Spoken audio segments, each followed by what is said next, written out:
વાત કરીએ તો મહત્વના સમાચાર મળી રહ્યા છે। નજર કરીએ મહત્વના સમાચાર પર તો દીવ, સુરત, ડાંગ, અરવલ્લી, મહીસાગર, છોટાઉદેપુર, નર્મદા, ભરૂચમાં યલો એલર્ટ જાહેર કરવામાં આવ્યું છે। આગામી 7 દિવસ વરસાદ રહેશે તેવી આગાહી હવામાન વિભાગ દ્વારા કરવામાં આવી છે। તો અનેક જગ્યાએ રેડ એલર્ટના પણ અહેવાલ છે।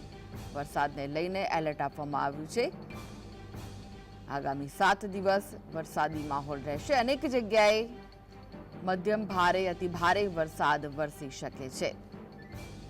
તો કયા જિલ્લામાં રેડ એલર્ટ આપવામાં આવ્યું છે તેના પર આપણે નજર કરીએ તો જામનગરમાં, દ્વારકામાં, સાથે જ જો મહત્વના સમાચાર રાયપુર, ખાડિયા, લાલ દરવાજા, આંબાવાડી વિસ્તારમાં વરસાદ વરસ્યો છે। અમદાવાદની વાત થઈ રહી છે।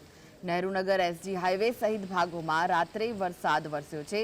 વહેલી સવારે પણ વરસાદ વરસી રહ્યો છે। વરસાદી ઝાપટા પડતા ગરમી બાદ ઠંડક પ્રસરી રહી છે। અમદાવાદીઓ કેટલાય દિવસોથી વરસાદની રાહ જોઈ રહ્યા હતા તે હવે પૂર્ણ થઈ છે, કારણ કે અમદાવાદમાં મધરાત્રે વરસાદી ઝાપટા પડ્યા છે। હાલમાં વહેલી સવારે પણ અનેક વિસ્તારોમાં વરસાદ વરસી રહ્યો છે।